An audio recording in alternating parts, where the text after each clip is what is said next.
And one of the questions everybody gets is, well, I got to be a really good photographer. I got to have really great equipment to make it in the business. I was like, no, you don't. No, you don't. You have to be good. You have to be a decent photographer. So, but really it's just who makes the most noise. And by noise, I mean, who's the best marketer. You're watching the Marketing Misfits with Norm Farrar and Kevin King. What's up, Norm? Good to see you again. Sorry I'm running late. Podcast technicalities should not be this difficult. What, I was just coming back to my studio here, and I had a dentist appointment, and I live in downtown Austin. The way to get in, there's all this construction going on my street, so 2 of the 3 ways are blocked. And on the 3rd way, there's a semi-truck unloading, taking up half the street, and there's one of those Waymo driverless cars just sitting in the middle of the street.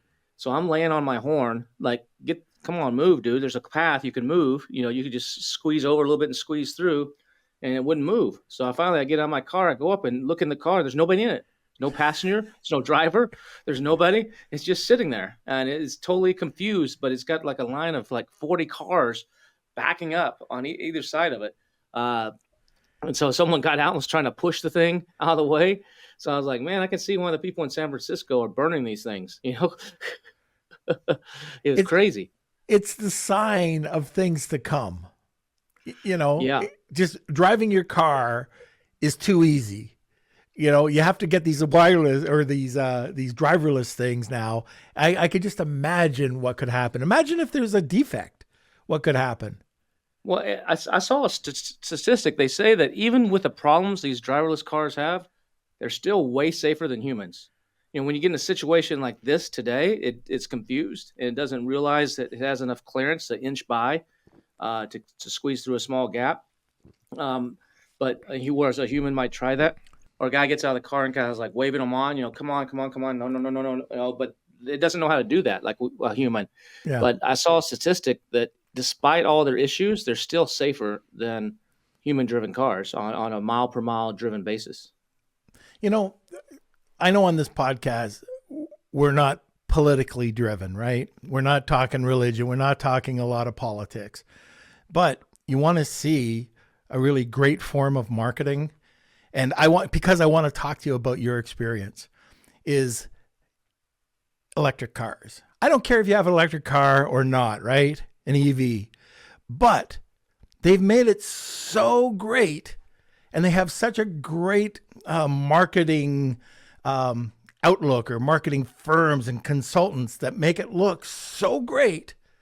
But yet, it took you how long to get from Austin to Dallas? Yeah, I've got a Ford Mach-E, 100% electric car, and I have another car, and that car was in the shop. And last August, I went to visit my dad for his birthday, and it's about 200 miles from Austin, where I live, to my parents' house in Dallas. And this car says it has a range of 254 miles or something like that when it's fully charged. So I fully charged it up and headed out to go up there. And I didn't make it halfway. The thing lies. It's not 254. I'm watching it. I'm going like, as I finished the first 10 miles, it was down 20 already. Yeah, you can't hit the gas pedal. Yeah, what's that? The freaking air conditioner. It's like, do I turn the radio off? What do I do? To save? So I ended up having to stop about halfway in Waco, Texas. I call it Waco. In Waco at this Walmart,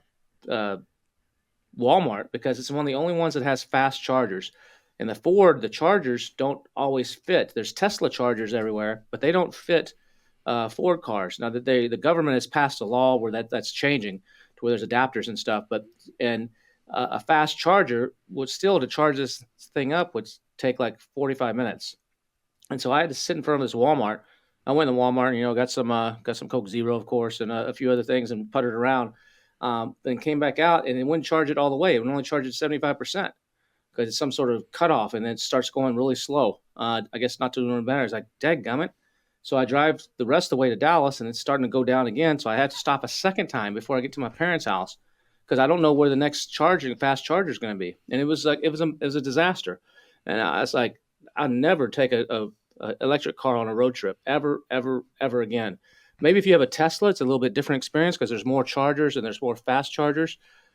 We have one here at my complex where I live, and you leave it sitting overnight. It's a slow charger. It takes all night to do it. Or some people plug it into their garage or whatever. But yeah, these EVs are not all they're cracked up to be. It's nice. They're quiet. They have a good acceleration, but the people that are all about the environment, you're actually spending more sometimes. Saturday, I had to actually go and charge it because both spots at my house were full. So I had to take it down the street, and I went to a fast charger, and I was there like 20 minutes, and it cost me $8 in electricity. It's not cheaper than gas. And actually, to get the lithium for these batteries actually does more harm to the environment than what you save driving an electric vehicle. Yeah, it's all marketing. It's all marketing. It's all people pass over that. And you look, people are starting to realize this, come to their senses on it. Now, hybrid, I have a hybrid. My other car's a hybrid. There's nothing wrong with that. That's actually kind of cool, where it'll go like 30 miles on a full. If I want to put it fully electric, then it switches to gas. But then it'll use the electric stuff for starting and idling and running the radio and all that. So that's cool. It does help, and I like that aspect. But so a hybrid, I have no problem with. But I'll never buy another electric car ever until they fix this battery issue, or they solve a problem. And you look at what's happened with Tesla. 10% laid off. They're having trouble. It's great for puttering around the town if you're just going to go around town and come home. But beyond that, they're useless. We always like getting together. Can you imagine? Just imagine for a second driving your car, driving the Mustang or the GT up to Canada. Oh, no, there's no way. How many extra days would it take you just to Montreal? So we're 5-6 hours away from Montreal. That would be hours sitting around. New York, Austin to New York, I've done that drive. It's like 22, 24 hours, something like that. With just periodic stops. That's not staying in a hotel. That's stopping to get gas and go to the bathroom or something. But I can only imagine that's going to turn into a three-day trip. And then you got to map it out. Where are the charging stations? And it's not like if you run out on the side of the road. Well, you can just go get a gas can and mom a ride to the nearest gas station or what. It's like you're screwed. You got to tow it. It's a mess. It's great concepts, good marketing, but there's problems. Hey, VHS and Beta. Beta lost out. It was the big loser because VHS marketing was so much better. It's the same thing here. Same thing here. I'm going to probably tell my grandkids, remember the day, I'm going to tell you, well, my phone's going off just a sec. I'll tell you the day, little grandkid, when it only took 5 minutes to go in and get gas for your car, and it would only take you 5 minutes, not sitting there for friggin' 45 minutes on a fast charge. Yeah, it's crazy. It's crazy. Hey, we've got an awesome guest today. I think you might know this guy. I know this guy. Yeah, I've known this guy that's on a guest today since since I was a little boy. Basically, I've known him. I think I met him in 91 maybe, or 1992. You were a squire, not a king. I was still a squire. I was still. I don't even know if I was that. I was just a little peon, and I was actually doing. I had this business. I think we might have talked about it one time where I did care packages for college students. Yeah. And I was doing these little care packages, and I get the mailing list from the universities around Central Texas, University of Texas, Texas A&M, Texas Tech, so on, Baylor. And I would send out a flyer to the parents around finals time and say, hey, I've got a care package. Take care of little Johnny or little Susie during the finals. I have a one that's all healthy stuff and one that's all junk food. And we'll put a little note in there and it says, good luck on finals or whatever, and we'll deliver it to them if you pay for it. And all we did was we go down to Sam's and just buy a bunch of stuff and like stand outside a public storage unit on some folding tables and make these up in little boxes and then go deliver them. But I needed pictures of it to make it look good. So I went into the yellow pages and I was like, I need a photographer. I don't know how to take these pictures. And I picked this Daybreak Photography. I don't know what stood out for whatever reason. And for those of you that are listening that don't know what yellow pages were, that's Google before Google. That's where you actually went to find a phone number, to find something. There's little categories and indexes. And so you'd flip to the P's and find photography. And there'd be little, you scroll down, not scroll down, you'd with your fingers scroll down and find an ad or find someone you want to use. And I called this guy And he said, yeah. I guess I can do that for you. So I go into a studio, and he starts taking the pictures and stuff. It turns out this guy's like this big time fashion photographer, and I don't know why he took this little $300 gig or something. I think he's just bored. He's this big time fashion photographer and shooting all this kind of stuff and shooting models all over the place. And he's got photos on the wall of pretty girls. I'm like, that looks cool. I like pretty girls too. And, in fact, I'm doing something around that. I'm putting together a business right now and starting a little magazine around that. And so one thing led to another. I ended up hiring him to do some photo shoots. We got into some issue with the mafia, and then which maybe we'll talk about. And then we ended up becoming partners, and we've been partners on some businesses ever since then. So this is a really good guy. He's one of my best friends out there. Someone that's molded and shaped me quite a bit. So I'm really honored to have him. He doesn't do a lot of podcasts, but he's always got good stories to tell. Always good stories. All right. Always. So we should bring him in. Okay, here we go. There he is. Mr. Mark Daughn. How you doing? I'm doing all right. What drew you in on that was great marketing. I've had a great display ad in the Yellow Pages. Did you? I can't remember what it was. Did you have a display ad, or was it like a little just a line item?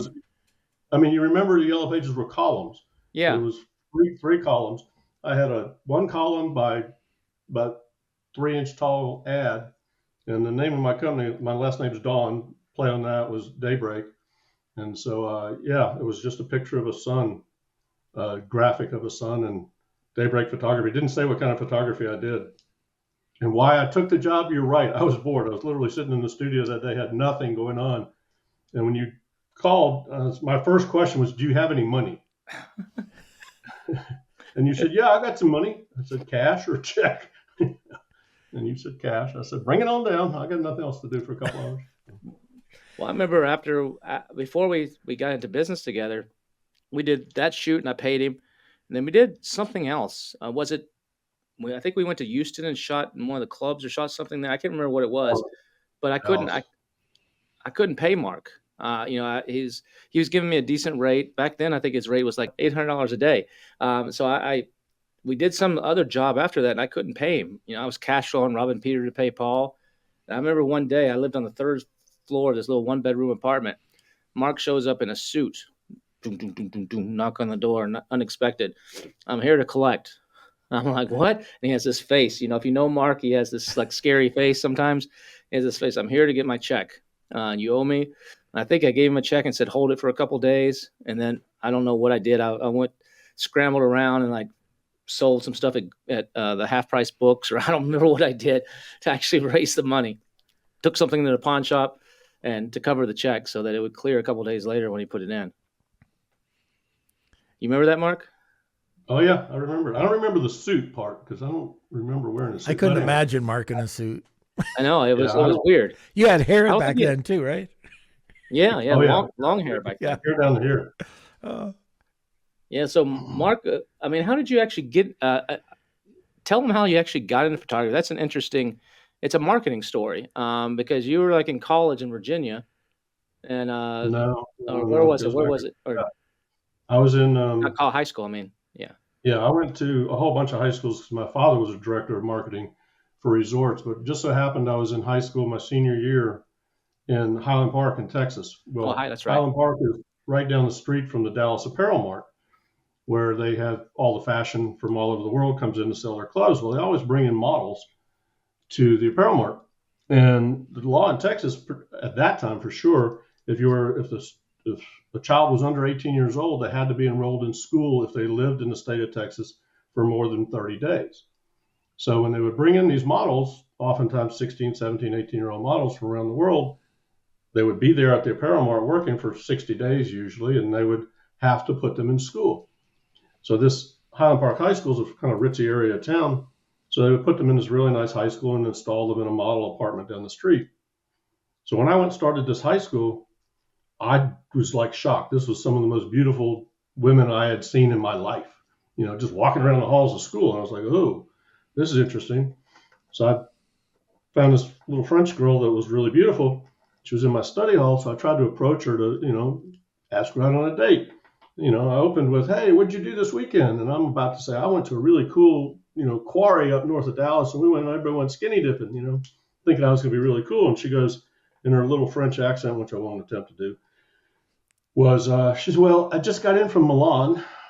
I spent the Saturday in Milan, then flew to Paris, did a show there, and then came back. And so now I'm back in school on Tuesday." And I was like, "Oh,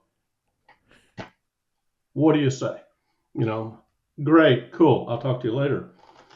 So I got thinking about it. Like, what can I do to relate to her or to other ones of these models? And so, well, they all have photography and they do something with photography.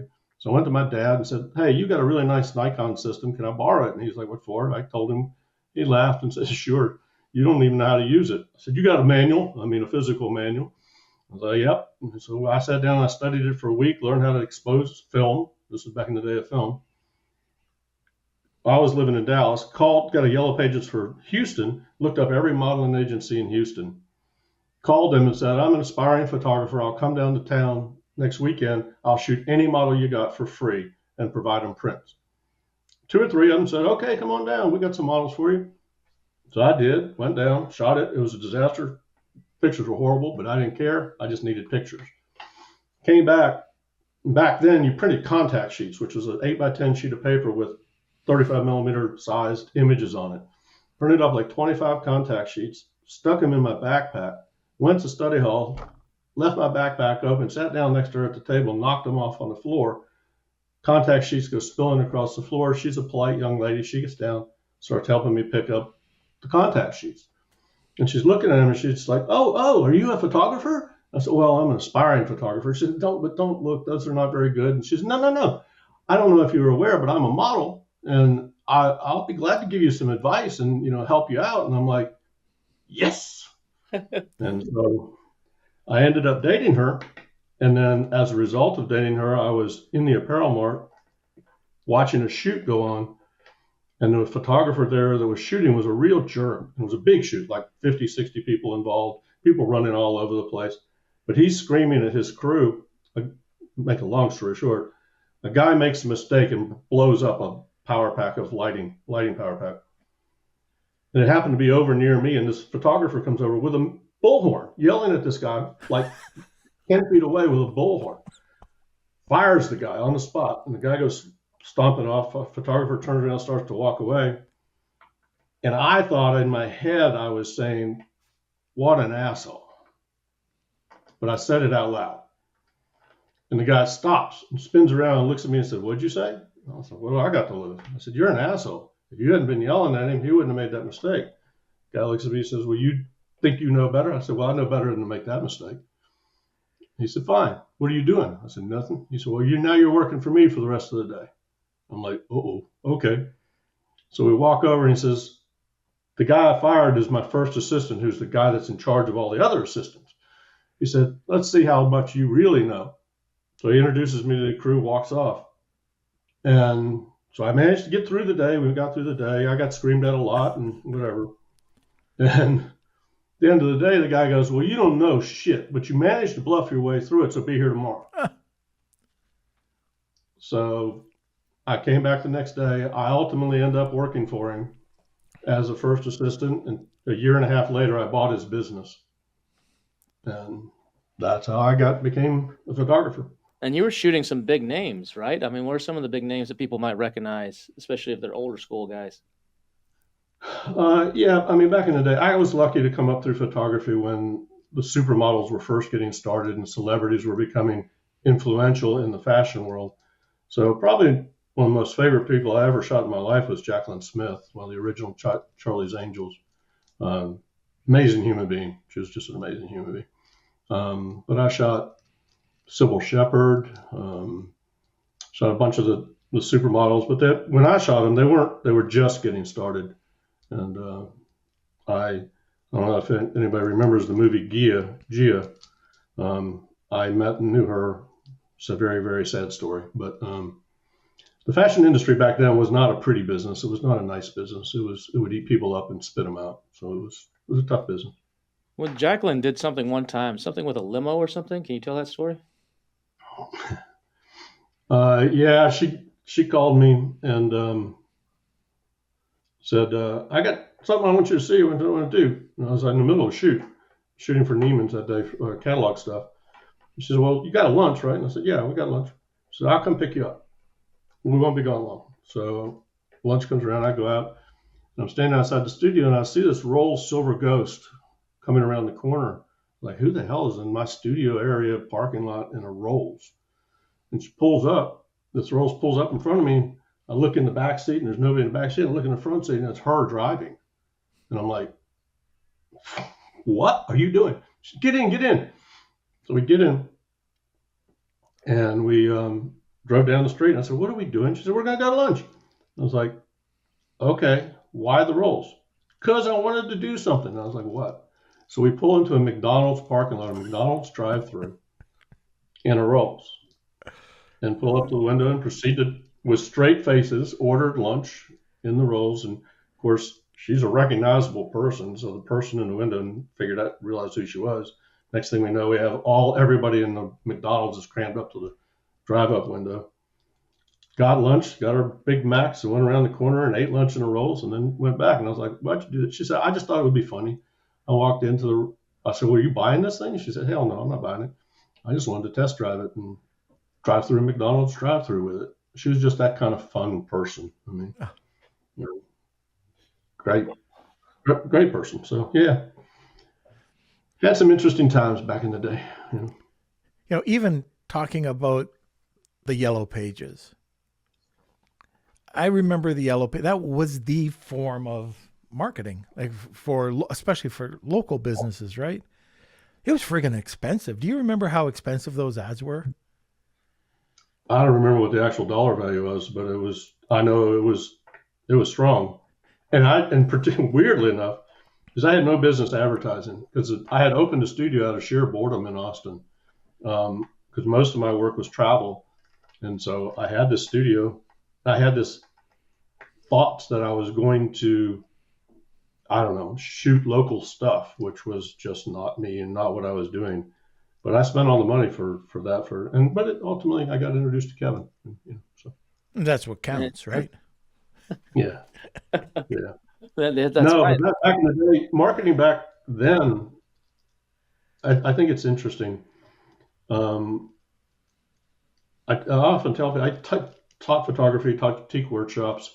And one of the questions everybody gets is, well, I got to be a really good photographer. I got to have really great equipment to make it in the business. I was like, no, you don't. No, you don't. You have to be good. You have to be a decent photographer. So, but really it's just who makes the most noise. And by noise, I mean, who's the best marketer? Because I had a lot of photographers back in the day that kicked my ass because they were great marketers and they really weren't anywhere near as good a photographer as I was.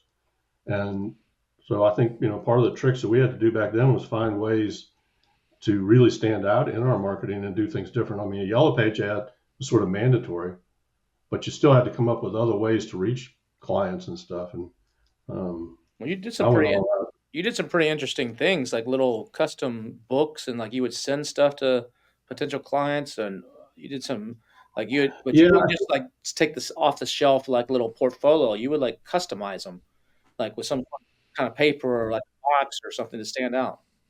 One of the most successful things I did from a marketing point of view back then, and weirdly enough, you and I have talked about this many times. Nothing's new. So everything, all the crazy crap I did back in the day, you could adapt it and do it today. And, with some of my other clients now, we still do. But one of the best, most effective ones I did is my studio was within sight of the apparel mart. And I had 24 employees, and we had a week where we had no business. So I called everybody together and said, we got to come up with a plan. We got to do something to get some business. So we're all standing around brainstorming, and I'm standing with the bay doors open, looking at the apparel mart. I said, this is just ridiculous. That building is close enough. I could throw a rock and hit it, and there's thousands of jobs in that building. And I stopped and just went, throw a rock and hit it. Everybody go out in the parking lot. I want rocks. Get me rocks about the size of a baseball. And everybody's like, what? Just do it. So everybody went out. I ran. Did you do it with a bullhorn? No, I didn't do it with a bullhorn. I wasn't quite that bad. I ran down the street and got some twine And I don't know if you remember back in the day, the old mailing label, like manila label, the grommet in it that you would tie to a package and send. Mm-hmm. Bought that. So we took the rocks, wrapped them up with twine, put a label on it, said, at that time it was Marked On Productions, just a stone's throw away. Here's our phone number. And then I had them hand delivered by courier to every designer in the apparel mart. It was like 300 of them. Just a rock. That's all I did. Plop. And every ad agency that was within a nearby distance of the apparel mart, the phone started going crazy because these designers and these agency people, they're always looking for somebody that's creative. And I sent them a rock. And they were like, who is this guy? What? It was work. It was amazing. We were busy as hell for the next year out of that one thing. Just had to think of different things. But what you were referring to, Kevin, was, back in the day, it was just a portfolio. It wasn't online. And everybody else would have a book, sometimes 11 by 14, just in a book, and they're images of their work. I would my approach was I wanted the client, whoever was looking at my portfolio, to feel it, see it, and smell it. And so I built custom boxes that were 11 by 14 or 16 by 20, only put 10 images in it, 10 prints. Each print was laminated, and on the back of each print, I put a very high grade leather suede laminated, right to the print. And then I sprayed the back of it with a very subtle but smellable cologne on each one, packaged them up, had them delivered. When I would have them delivered to somebody who wanted to see the portfolio, they had to lift the cover off the box, set it out, pick up these individual plates that they could feel the leather on the back, the smell hit them. It was a whole sensory, as close as I could get to a sensory experience at the time. And probably 85% of the time, if somebody looked at my book, I got the job because it was just completely different and appealed to them on multiple levels. I mean, we did when we started working together, we did something called Imagine Magazine. This was like a Victoria's Secret type of deal. And in order to recruit models for it, we wanted the best of the best in the modeling space, in the glamour marketing space. And some of these were Playboy Playmates or Playmates of the Year, or these high level, back then that meant a lot more than it does now because the internet's kind of desensitized a lot of that stuff. But back then that was a big deal and highly recognized people. And so we wanted these people. So one of the things that we did was when we would, Mark is like, Kevin, all we need is one. We just need one. We need to get the first one. And so we got to do whatever we got to do to get this first one in the door so I can shoot her. And then we're going to do something called the magic machine to them. I'm like, what are you talking about? And he's like, we're going to do this magic machine thing. And you just watch what happens. We're not going to have to recruit anymore. And it was true. Once we started doing this magic machine on these models, we never had to recruit again because they started self-recruiting for us. We ran a above board studio. There's no hanky panky, no casting couches or none of that kind of stuff that you hear from the industry. And the way we treated these models when they came in, Mark taught me how to actually properly treat a woman, and it just worked. Mark, you want to talk about the magic machine, what we did, some of the stuff that we did? Yeah, essentially, once I got them on the phone, or once they would come or ask to shoot, and we would come up with an agreement basically on the phone. But then I would send them a questionnaire, which was, all the logical stuff. It's like, what sizes are you? Because we would custom make wardrobe and stuff. What size? What's your weight? What's your favorite food? What's your favorite snack? What's your favorite top 10 music songs? All these questions. It was about a 3-page questionnaire. And this is typically 3 to 6 weeks, sometimes a month and a half before we would actually shoot them, because I would have to have wardrobe and stuff made. So out of that, we would create, like, let's just say somebody said, well, I really want green M&Ms on the set, or my favorite snack is green M&Ms, or my favorite lunch is, salmon, and my favorite songs are this. Well, this was back when iPods had just come out. So we would literally download all the music that they said, create a playlist. So when they would get there, we would hand them a robe for them to be in the makeup room in, that had a Mystique logo on it, but it also had their name on it. So it was embroidered with their custom to their name. We'd give them slippers. would have their favorite drink waiting for them, their favorite snack there, and then we would play their music to them. And we'd be standing around talking, and like she said, they'll be like, "It's amazing. You and I have the exact same taste in music. The music that you're playing is the exact same taste." It's like, yeah, it is. It's. I'm surprised you like it so much. She told me what her music was, but nobody remembers those kind of little details 6-8 weeks later. They just know how they feel. They felt good. They're treated well. Just basically it came down to treating them how I would want to be treated and above. Just really, really, if they were staying the night with us and shooting the second day, when they got to their hotel, they'd have their favorite snacks on their bed. And, just anything I could do or anything that we could do to do that and make them feel that way. And we treated them like family is the bottom line. And what happened is, Norm knows that feeling of having your favorite snack on the bed. I do. Somebody took this magic, what did you call it? Magic machine. The magic machine. And even when I stay over, I'll find my favorite snacks on the bed. Norm stayed with me one time in my house in Austin. And one night he goes in, it's like, hey, after we smoked some cigars, called it a night. Like, I'm going to bed, and goes in, gets in the bed, puts his hand under the pillow, and he's like, "What is this little crinkly sound? What's going on here?" And he pulls it out. And Norm loves to end the night and just chill, watch a little TV or whatever with some gummies. So I had a little bag of like some of his favorite gummies just hidden under the pillow. Yeah, it wasn't one bag, yeah, several bags. And it was awesome. But doing what you're doing, or back then, it's exactly what marketers want to do right now. And that's to build up that profile, to understand their audience. And what you did is you took that to the next level 20 plus years ago. And we're still talking about that nowadays. How do you get the information? How do you segment a list? Because we want to, these days, target a specific person with all that information. And Kevin, you talk about that. You've been talking about that for years as well. Yeah, I mean, we took it even further. We'd pick them up in a limo the first night, a lot of times, and take them to dinner. And a nice dinner. I used to be at McDonald's, and Mark can tell you stories. I used to like, Chili's was like fine dining to me. And Mark was like, no, we're going to a sushi place, or we're going to this restaurant. I'm like, ooh. And I remember one time the model wanted sushi, and we went to some like, maybe it's Thai or sushi. And I'm like, what is this weird stuff? I just ordered rice, I think. At this place. And I remember always that I couldn't wait for it to be over. I'm like, as fun as this is sitting here, with these pretty girls and Mark and telling stories and whatever, I need to eat. And I was a bigger guy then. So when we left, I hit McDonald's after going to this nice restaurant.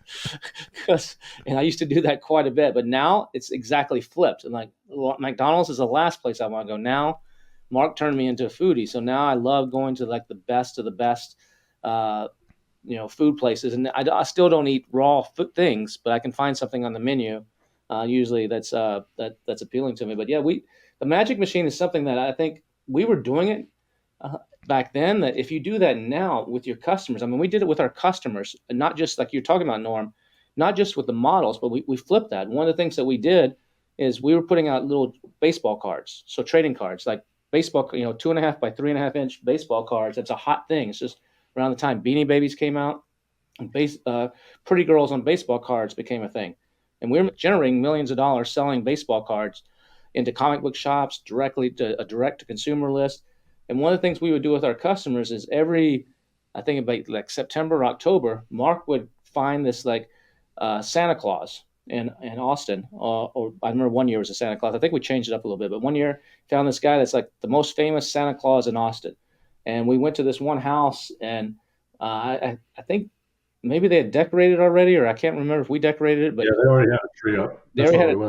They already had a tree up, or earlier one of these like put the tree up before Thanksgiving type of people, and so they had the tree up, and we went in there and we shot this girl in like lingerie with Santa Claus, and then we made a baseball card out of it, and then we mounted it to we put like a 6x9, or I can't remember the exact measurements, piece of paper, a cardboard, and we mounted it on there, the actual baseball card in a plastic sleeve with a little sticker on the back so it didn't damage the card, and we numbered them. And we sent that out to everybody who had bought from us the previous year as a gift and said, here you go. Here's a present. Thank you for your business in 2001 or whatever year this was. Here's a free gift. That thing right there, we knew our customer. They collected the baseball cards. They liked the pretty girls. It was it was a rare thing. I've seen some of those. I saw one on eBay a few years ago going for like $100, one of those cards. And that's because it was Leanne Tweeden, I think, or somebody. I can't remember. Maybe it's a different thing. Yeah.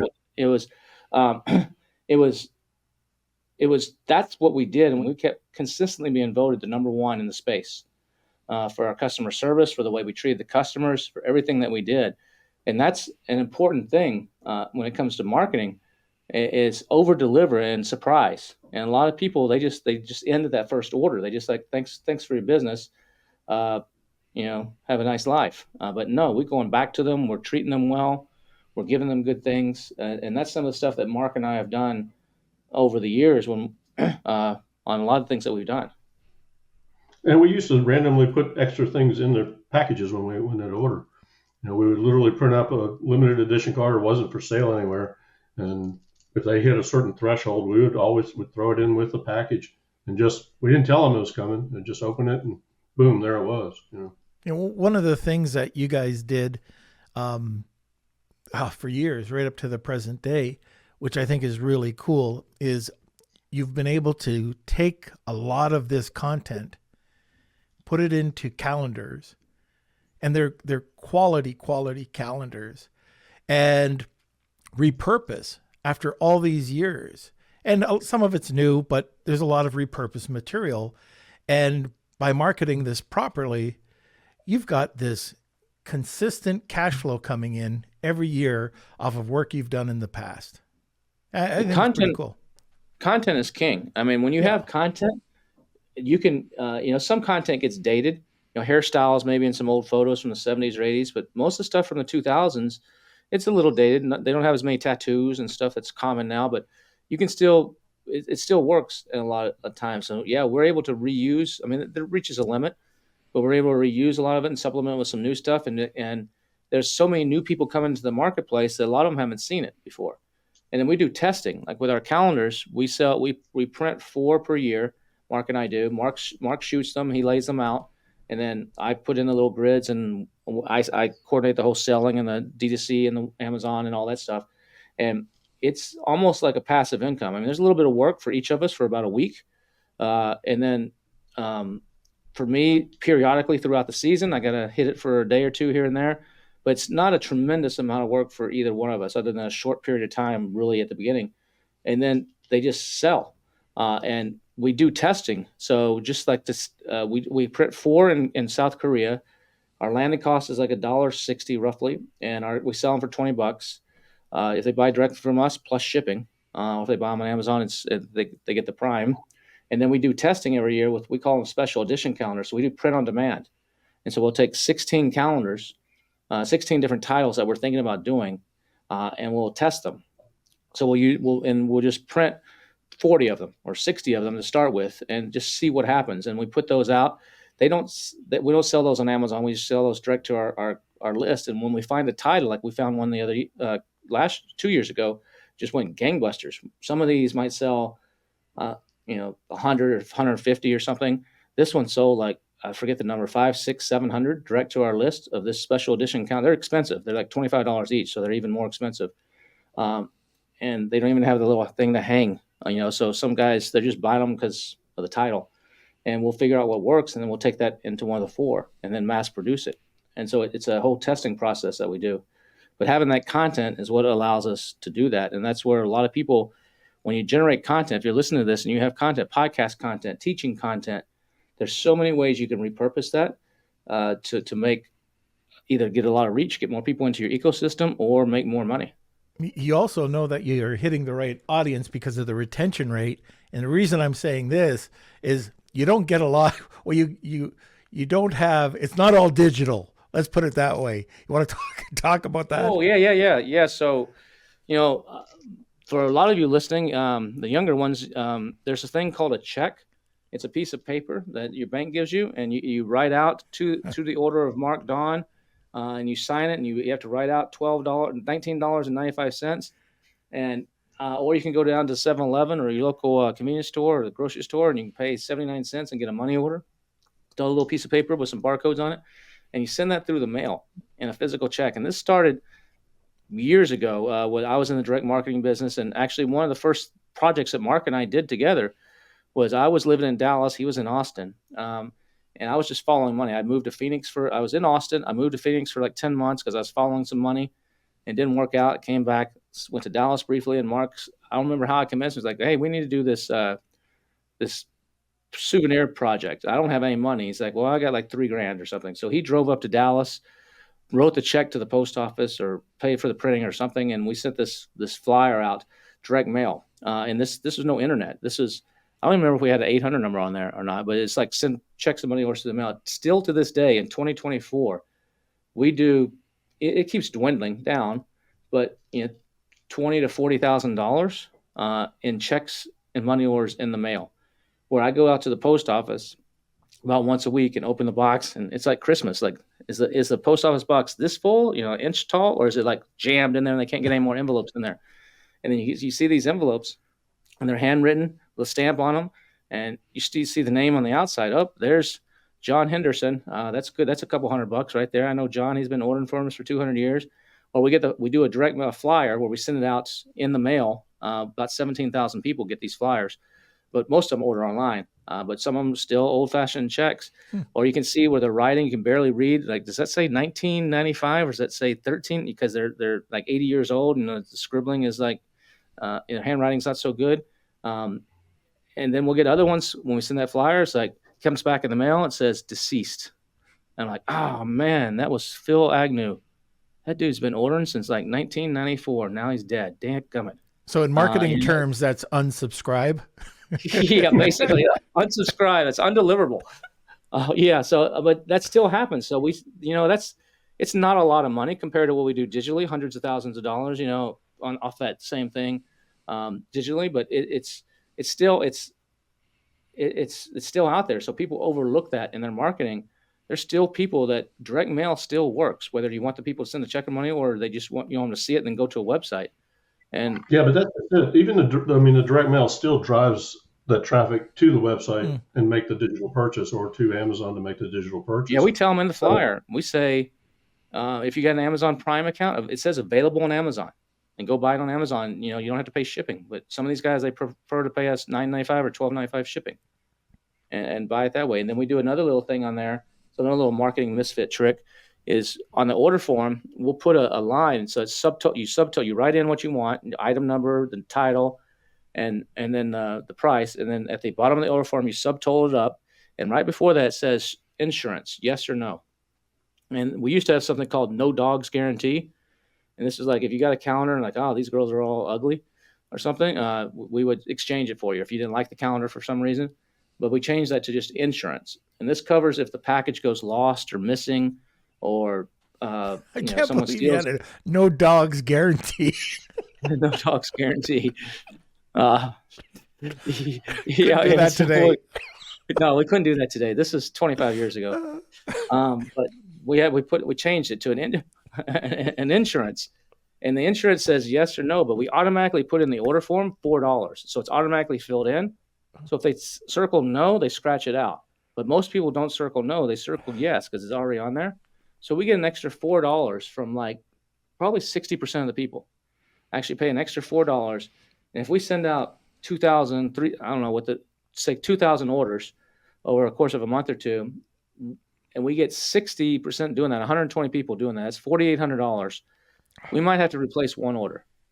It costs me at cost, depends on the size of the order, $50 to $100 maybe, and that's it. So that's free money by leading people. They can scratch it out, but we put it on there, and it works really good.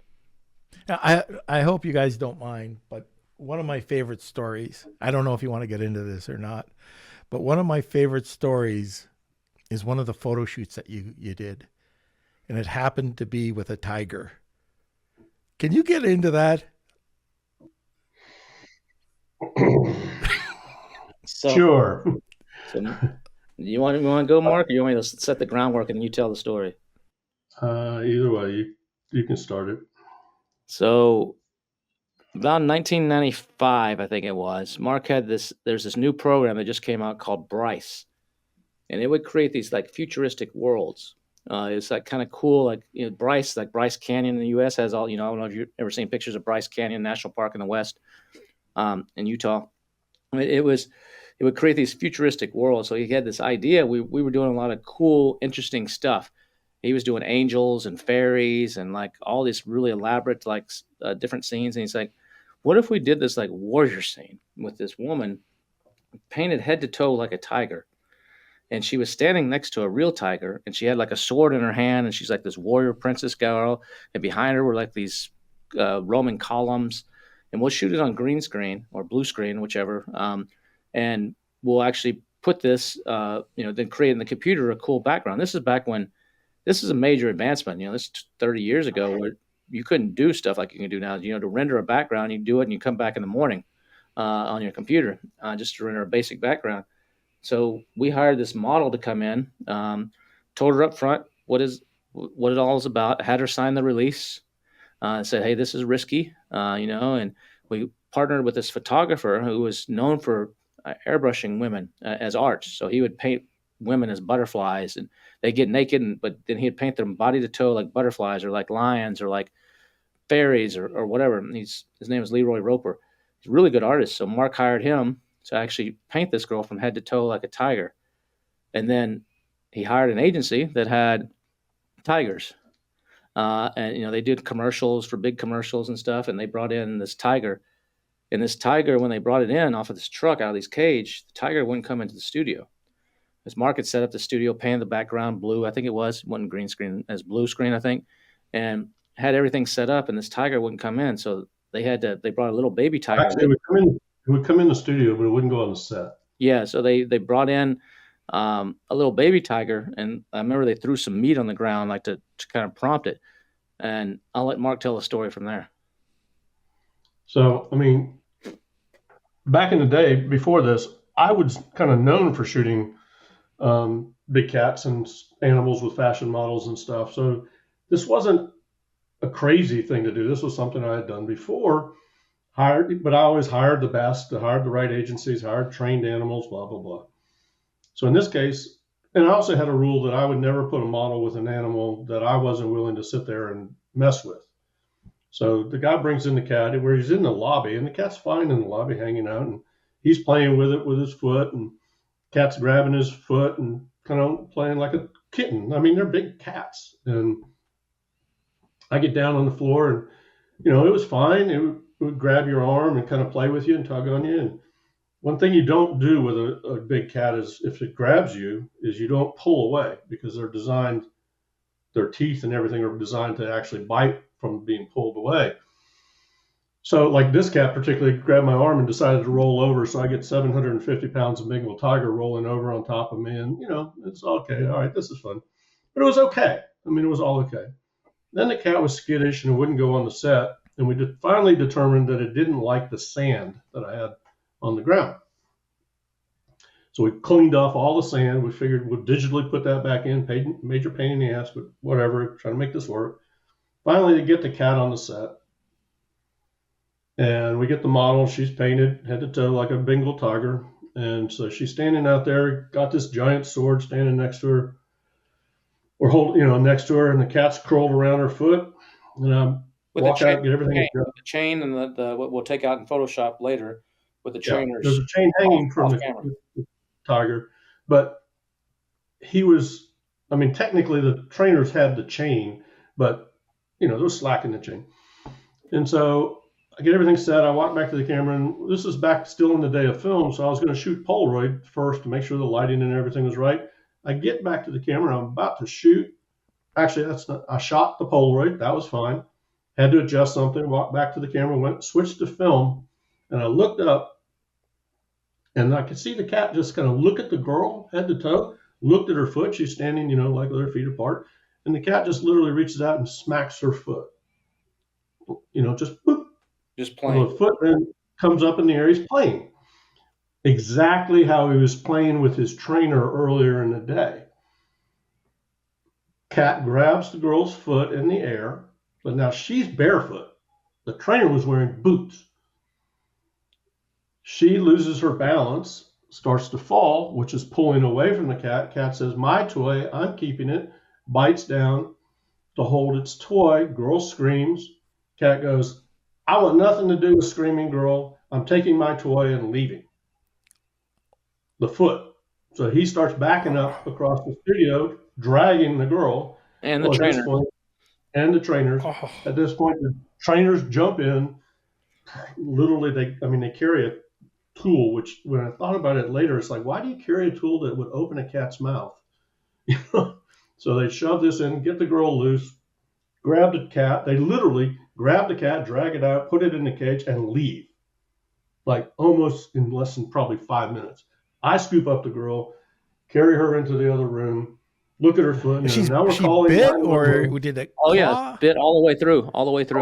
It bit through the foot. Oh. Like literally, like the meat on the bottom of your foot was hanging loose. Oh, it was a mess.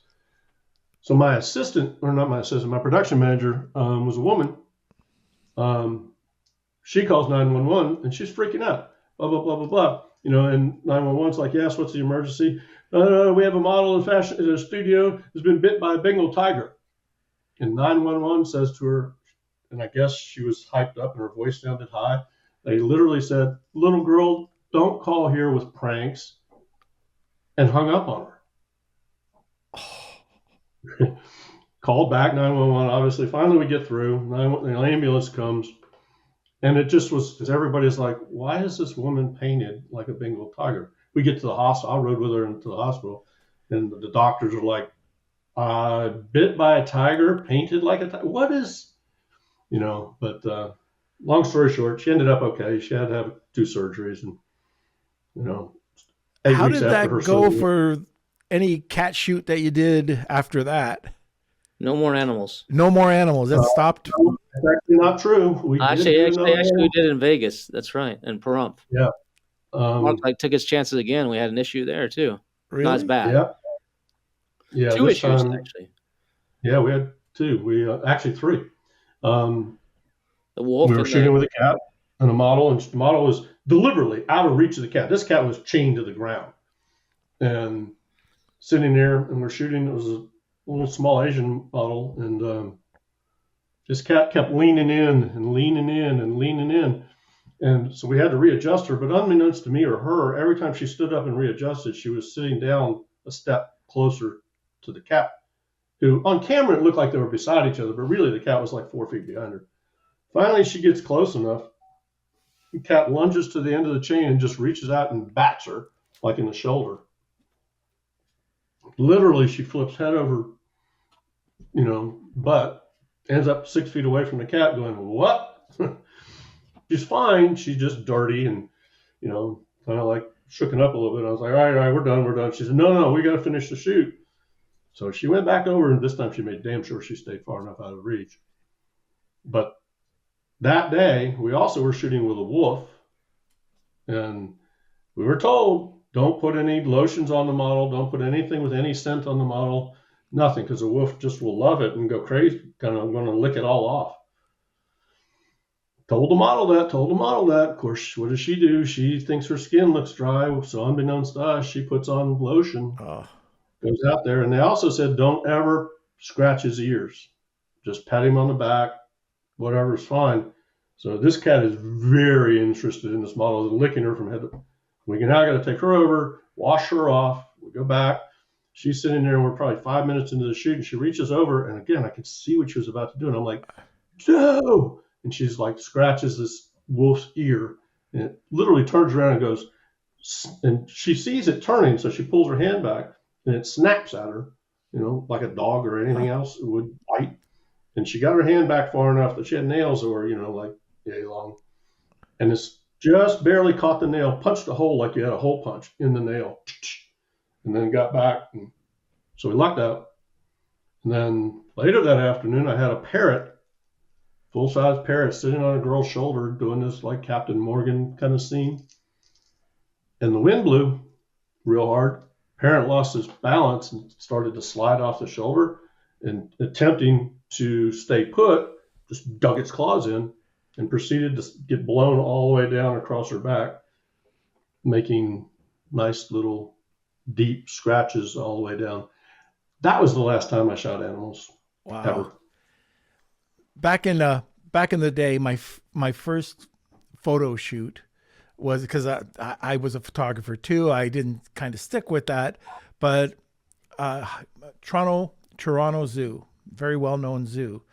And they ended up, this is kind of interesting story. They had all this professional camera equipment, but they never used it. Mark, you would know this camera, Hasselblad. They had a Hasselblad there, never used. So, do you want to use it? Absolutely. So they gave me the equipment. I went out there and I was shooting a birds of prey show. So they had this hawk that I was shooting. It was going out. It went out to the tree. It was supposed to come back. There was a trainer behind me, and the Hasselblad is kind of a square camera. So the hawk coming down, I could see it, and it didn't go for the hamster. It went for the Hasselblad. I've got the picture of it just coming as it attacked with its talons out, bounced off, took both of its talons, ripped into my back and clawed my back. My wife was asking me for a few weeks, was I having an affair? But literally ripped the shirt off my back. Wow. Yeah. It's a mess. Wild animals. You did shoot animals one more time, Mark. You shot dogs for me for Wagner. Oh, that's true. I did actually shoot an animal again. I forgot. So when am I going to see one of these law firms saying, "Have you been shot by an animal?" Have you? Well, actually, that model that got bit by a tiger, she actually did sue us. She sued us, the studio, everybody, and we ended up finding a technicality and getting off on it. Didn't have to pay. Yeah, the judge threw it out. Just threw it out. Actually, it wasn't a technicality. We had done it right. She had signed. And so the judge literally asked her, said, "Did you sign this?" And she said, "Yes." It says here it says dangerous. You were aware of what you're signing? Yes. Said, "Did you voluntarily walk onto the set with the tiger?" She said, "Yes." After signing that agreement. Well, I signed the agreement weeks before, but yes. He goes, "Case dismissed. Get out." That's why I like at our events. Norm, you always, the first day when you register, we make you sign a liability release. Well, I always put a fake name down.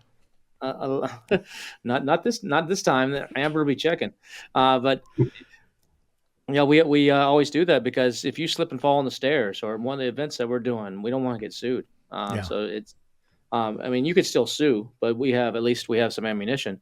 Speaking of the events, Mark, that's from a marketing point of view. A lot of people, they're listening to this. Some of them might be from the Amazon world. Some of them aren't. A lot of them aren't. But I do an events in the Amazon world called the $1 Billion Seller Summit. And I've been doing them since 2019. These are big ticket, like $5,000 per ticket per head to come. And there's tons of events out there in the e-commerce space. And they're usually pretty much the same. It's like go show up at a convention hall, listen to some lectures, go to a cocktail mixer, have some loud music, try to network, have a few hors d'oeuvres. And that's pretty much it. Maybe, a group of people go out to a restaurant. We try to actually make our events a total experience, whether it be an event like we just did recently in Hawaii or in Puerto Rico, or some of the other events that we do, like the Carnival of Dreams or the Christmas party, or the one that we're doing around Halloween coming up in October. What is it from a marketing point of view? Where do you get the inspiration? Why do you think that's so important to actually do that? Because it's very unique. And a lot of this, I give you credit, that comes from, I might give you a little bit of the direction, but a lot of the details and a lot of the creative side of it comes from you. And it's people are always raving about it. Why do you think that's so important? And how does that, as misfit marketing, nobody does this kind of stuff. Nobody does a Carnival of Dreams with like 36 characters in costume, and people are still talking about that party a year ago. What is it? How important of that is that in marketing, and how do you orchestrate that? Well, I think it goes back to, all the way back to my beginnings. The crazy marketing, stone's throw away a rock. I had a portfolio delivered to an agency in New York with, not dancing girls, but girls in like genie costumes and 4 bearers carrying it in. unannounced. So when we start talking about these events, we started talking about this event, it was like every conference I'd ever been to in my life was boring. I mean, you would go there and yeah, it was great information, great speakers, but it's like, how are we going to stand out? I mean, it's $1 billion event. It's, expensive. Let's make this an experience. Let's add to this. Let's make it so that when they walk out, that they're talking about it, and the FOMO leads to the next event, and the next event, and the next event. But again, I go all the way back to that same create a complete full experience. Like, I mean, we do a lot of things that nobody even realizes what we do. Like when you walk into the ballroom, I have scent machines in the ballroom, subtly putting a smell in the ballroom, because most ballrooms stink, actually, to be cold hard truth. And we also play very subliminal music the whole time. It's the music that's designed and created to help learning experiences. That's playing. There's a very, very, very, you almost can't hear it. We go to that level. We created decor. I hate going to a conference where everything's set up in classroom and everybody's like, okay, this is fun. No, I try to create a lounge experience, a feeling, but that's just it. It's a feeling.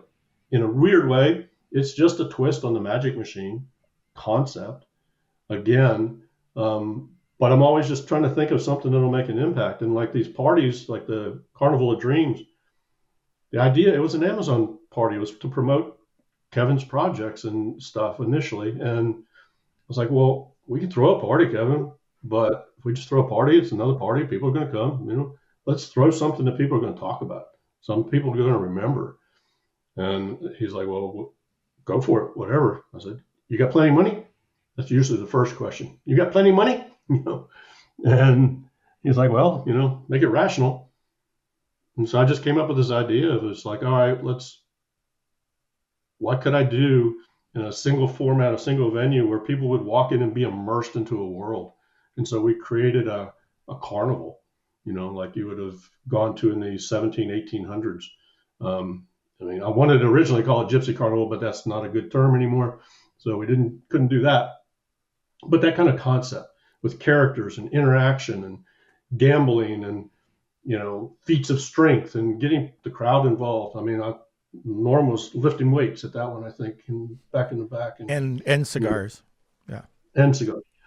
And just creating a total experience. And that relates back to my photography. I like to create fantasy photography or stories in my photography or images in my story that have stories to go with them. And that's just spun into creating for these events so that there's always something going on. And like at the $1 billion, part of that experience is we have a fun day, activity day where we take them out, do all kinds of things. We've done everything from taking them out to the F1 racetrack here in Austin to going out and playing laser tag out in the hill country and axe throwing, all kinds. Trying to just create something to have some fun and some networking opportunity. Because, again, I'm going back to my logic of it's great to stand at a cocktail party where the music's too loud and you can't hear and you're trying to talk to somebody. But if you're standing there and you're on a team and you're competing against 4 other people throwing axes, you're talking to that person. You're actually interacting with that person. You're making a friend. And you got a healthy, friendly competition going on over here.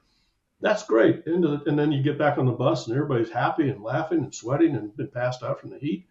And, it creates an entire event that's totally different. And there are some people out there now that are, after the few years of doing $1 billion, I think they're trying to catch up. Good luck. Yeah, that's something that we do. The not just the axe throwing, but we do the sellers are competitive, entrepreneurs are competitive. So the last several years we've done competitive things like based around The Amazing Race or based around Survivor, where you're on teams of 4 or 5 people. Because a lot of times you go to a conference and all you see is the conference room and maybe the hotel and maybe a restaurant or a bar. You don't get to actually experience the place. So we did it the first time in Austin. We did like a scavenger hunt around the city. People came back from that like, I've been to Austin 10 times. I didn't know all this stuff was here. That was so much fun. I bonded with everybody else on my team. And now we do that at every single one. And then even like in Hawaii, the event that we just did in Hawaii, Mark came to me and said, hey, I got this idea for the first day when people walk into the room. I was like, okay, that sounds good. I don't want them just to walk into the room and grab a seat, and find their chair and plop down. That's going to be their seat for the next day. We want to completely change this. And Norm, you were there, so you saw exactly what we did. And he came to me and said, this is going to cost about $25,000 to do this. I'm like, well, I gulped a few times, and I'm like, okay. But then we analyzed this, like, okay, is this going to sell a few more tickets or give me a lot of good publicity? He's like, absolutely. This will be the talk, the way we're doing this. And that's exactly what happened. Is the experience that people had just to get into the room. It took about 20 minutes or so for everybody to get in. But the people were just talking. I've never been to an event like this. This is cool. And those little details and that little thing, a lot of people would not have spent that money. They're like, heck no, I'm not going to spend that money. But those little things are what sets you apart and what differentiates you. It's marketing. And it's where people go, heck yeah, I'm not missing the next one. And when we do these events, Mark and I are always trying to compete with ourselves. And we're trying to okay, the next one's got to be better. The next one's got to be better. What can we do different? Not just do the same old thing. And that's constantly reinventing ourselves. And that's part of marketing, and keeping people on their edge, not knowing what to expect, and keeping them excited. And then giving them an experience that they're not going to have. We used to have a video that all these models that we shot, we record them at the end of a shoot, saying, little testimonial video basically. And that video, we put it on VHS back in the day, then DVD when DVDs came out, but it was called Experience Like No Other. And we would actually send that video out to prospective models. So they would call us up and say, I'm interested in shooting because somebody else referred them. And then we would, along with that questionnaire Mark talked about earlier, we would send them this video. And they pop that little 3-minute video in their VHS deck back in the day and go, this looks badass. I want to be there. Great photography. I'm going to be treated like a queen. It's going to be an amazing experience. I'm going to get amazing images out of this. I'm there. And that's part of the marketing that so many people these days, they cut corners. And I think it's a mistake. Yeah, absolutely. Now, I know we're past the hour, but I do have a question for Mark, and this is about trends. And I guess this is you too, Kev, but you've done so many things over the years, but there's been a lot of trends that have happened, and there's been a lot of trends in PC. How does that affect what you're doing? Like right now, do you care, or does that matter? Do you take all of what's happening in the world right now, and you have to think about that when you're putting together these events?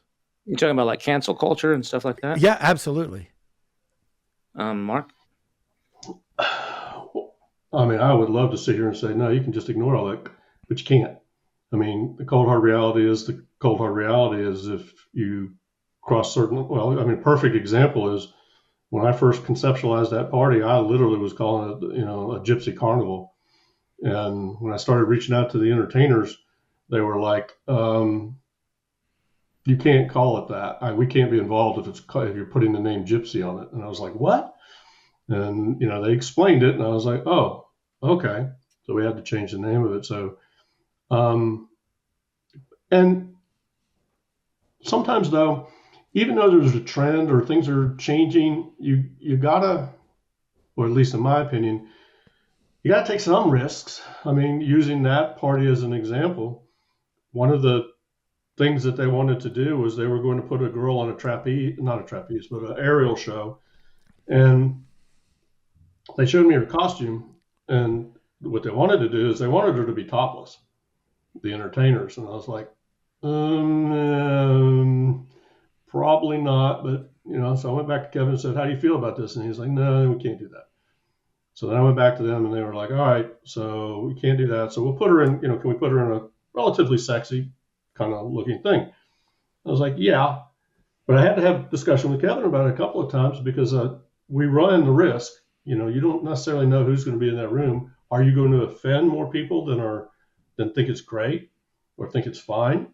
So, but weirdly enough, on that event, what was the most talked about thing at the event? The most talked about act was that act. Mm-hmm. And I'm sure we offended somebody, probably more than one. I'm sure somebody. You did. But we also created the thing that everybody talked about. So sometimes you got to take some risks in marketing, but you can't ignore the trends. I mean, you just can't. I mean, risk evaluation. You can't please everybody. Right. I mean, but you have to analyze it. Like, how many are we going to alienate? Is it a large group? Is it 2 people? And that's where I think a lot of people sometimes in marketing, they have one or two people complain out of 20,000 that saw something, and they're like, oh my God, I got to change this. Now, those one or two, not everybody complains. So you can multiply that out. So, there's some factor that usually more people complain than actually they don't give compliments. I think it's a 7-to-1 ratio or something like that. It's the standard that most people go by. So even if those one or two that complain, then there's 15 out of 10,000. Do you change everything for those 15? Or do you just that's not your tribe, and they can go somewhere else. Right. So that's a decision you have to make. Sometimes it depends on how vocal those 15 are. If one of those is a major influencers that could really cause some problems. But you look at what happened with Bud Light when they did the trans person on Bud Light, that killed their sales. Planet Fitness. And some others too. So there's a fine line there that you got to ride. But I'm someone that says do you have to be PC and do you have to button everything up? I don't think you should. I think you need a little misfit in you, but you have to analyze and really make a decision based on how this is going to affect your total overall thing. And if it's going to negatively do it, or too many of them, then you gotta move away from it. Right. All right. Well, I think that's about it, unless there's anything else for today. No, I think good. Mark, if people want to find you or learn more about you, how do they do that? Right now, the best way would be, I have 2 websites. One of them is under construction right now, but it's either markdaugn.com or mdaugn.com. That's MarkDaughn, not Dawn like the dish soap, but Dawn, Daughn is the spelling. Yeah, like Vaughn, but with a D. Yeah. All right. Okay, everybody. That's it for today. I wish, Mark, we could continue probably for a full day talking about some of your stories. We haven't even touched on anything. But anyways, thanks for coming on today. Absolutely. Glad to do it. Appreciate it, Mark. It was fun. Well, buddy. That was good. Yeah, we could talk with Mark. When we sit around, he's always got good stories. Every time we're out, he doesn't smoke cigars really, but he'll have whiskey when we're smoking cigars, and there's always good stuff coming out. Sometimes, we're in a new group, and there's so many stories that we could tell from. We didn't even get into the mafia. We didn't get into Fiji. We didn't get into some of the other marketing stuff that we've done. So we'll have to have Mark back on another time. Yeah. And by the way, I just wanted to let you know, when you're doing your calendars things, this kind of gets under my skin a little bit.